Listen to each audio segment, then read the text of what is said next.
Em nenhum sítio podíamos estar em tanta sintonia com o passado como nestas pedras do Castelo de Bragança. Estão aqui vários sedimentos, eu sei.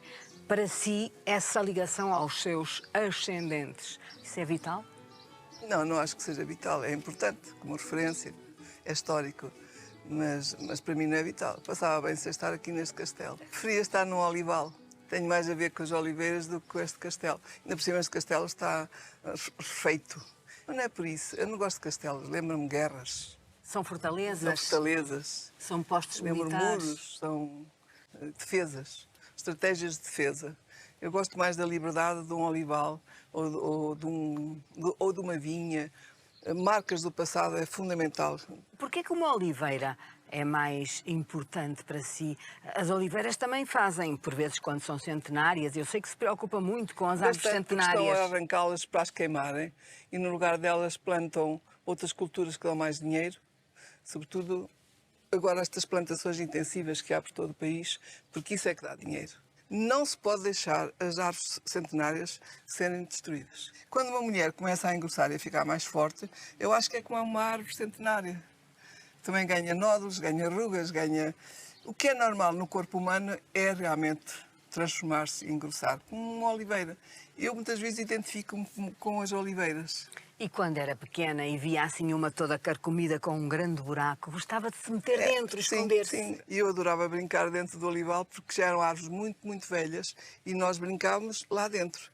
E descobriu-se, eu costumo dizer, descobriu o mundo dentro das fragas, dentro dos lameiros e dentro das oliveiras. A partir dos 70 e tal anos, nós temos a noção que vamos estar pouco tempo neste planeta ou nesta terra. Eu quero ver se me escondo, se crio o meu casulo e se consigo pintar mais. Pôr cá para fora coisas que eu ainda não consegui pintar. O que eu queria perguntar é se as mulheres velhas podem ser um colo de humanidade. Eu acho que as mulheres novas e as velhas podem ser um colo. Mas as velhas são mais sábias, porque já viveram. Mas quando as pessoas são humildes e ao mesmo tempo, não é só humildes, é humildes e ao mesmo tempo raivosas e cheias de caráter. Essas pessoas aprenderam e podem ser o colo de homens e de mulheres. Ai, são de certeza. Em que sentido diz raivosas?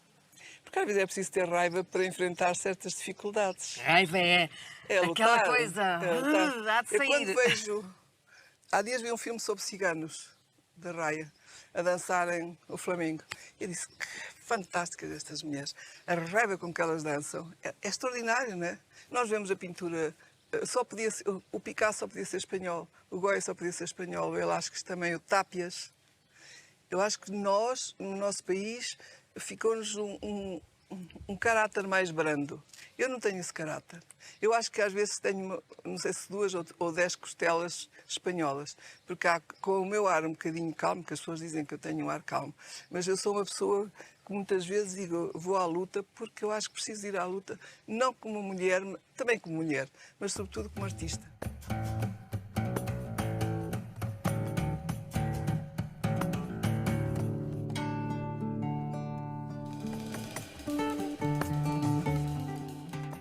Eduardo Lourenço diz que o que permanece na obra de Graça Moraes é uma espécie de ressurreição de mundos arcaicos metamorfoseados, ligando-a, de certa forma, à filosofia grega, que é o berço da civilização ocidental. Eu nunca tive consciência disso. Eu entendi até que ponto esse homem era um grande pensador, um filósofo e um homem que ele achava que podia ser importante. Eu acho que muitas vezes entendo a minha pintura pelo olhar das pessoas e por aquilo que elas escrevem sobre ela. O livro chama-se A Violência e a Graça, está escrito em francês. Graça Moraes expressa-se sobre o mais profundo da existência humana, indo buscar aos arquétipos mais intensos e densos que temos dentro de nós. É o maior eu acho elogio que se pode fazer a um artista. Emocionou imenso quando li, volto-me a emocionar quando agora a Fátima fala disso, e eu acho que ajuda a entender melhor a minha pintura e eu a ter a maior responsabilidade sobre aquilo que a partir de agora continuarei a fazer. Ele diz que a Graça Moraes podia ser uma artista grega do tempo de Sófocles ou de Eurípides na tradição da tragédia. A forma com que eu sempre encarei o mundo é, de facto, cheio de dramas e de muitas tragédias. E eu sou sensibilizada, hoje, nos nossos dias, à grande tragédia da humanidade.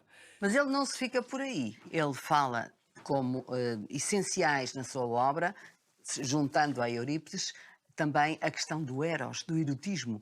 Thanatos, sim, a Com morte, certeza. mas também o eros. Sim, eu tenho uma série grande que se chamava O Erótico e o Sagrado, o erotismo e a morte, porque o erotismo faz parte da nossa vida.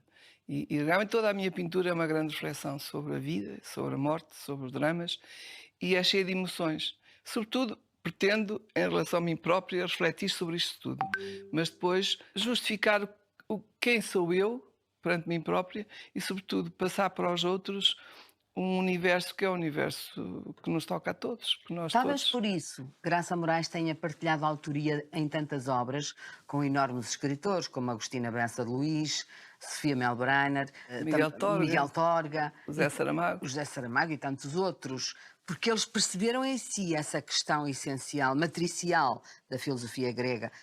Eu tenho um livro com a Sofia Melbrenner, foi ela que me desafiou a fazer, que é Orfeu e Eurídice, por exemplo. E as Metamorfoses com a Agostina, o Reino Maravilhoso com Torga e com o Zé Saramago, também o ano 1993, que é um ano dramático, que antevê muita coisa que se passou a seguir.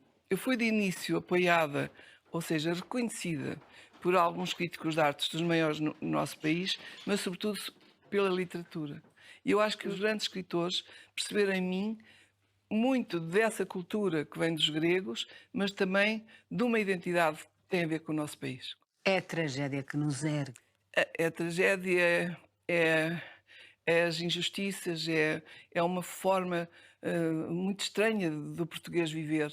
Mas há um outro lado, que é o lado da vivência social, o lado das exposições. Vai agora expor no Museu do Homem em Paris, que é um grande prestígio para uma artista europeia. Eu, como pessoa, como mulher, sou vaidosa, mas como artista não sou vaidosa. Sou uma pessoa muito exigente comigo e tenho sempre a sensação que nunca estou a fazer aquilo que eu gostaria de fazer. Estou sempre insatisfeita. Eu agora vou ficar uns meses isolado e que não me peçam nada, porque eu não estou disponível para ninguém, porque eu quero estar, sobretudo, concentrada no pequeno mundo que a minha mãe me deixou.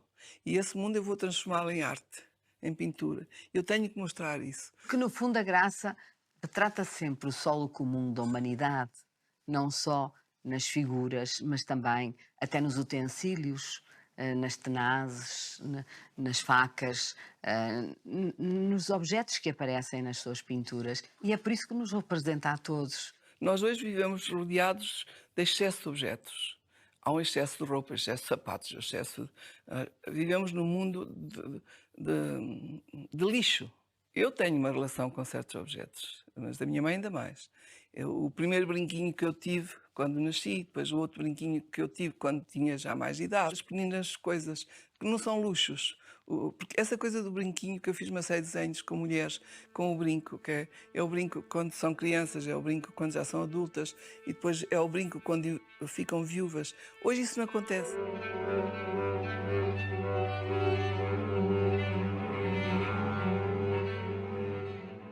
Muitos não sabem, mas passou pelas escolas de belas artes, Do Porto, esteve estive em em Paris França, também. em Paris, onde continuou os seus estudos e aperfeiçoou-se muito. Eu acho que o mérito é estudar, ainda hoje continuo a estudar, a observar com muita atenção, a refletir o que é que eu estou aqui a fazer, qual é a minha maior necessidade de afirmação como pessoa e depois tive a sorte de encontrar pessoas extraordinárias na minha vida. E também a Gulbenkian, que sempre A apoia. Gulbenkian foi a única entidade que sempre me apoiou. Apoiou-me como bolseira, apoiou-me organizando esta exposição em Paris.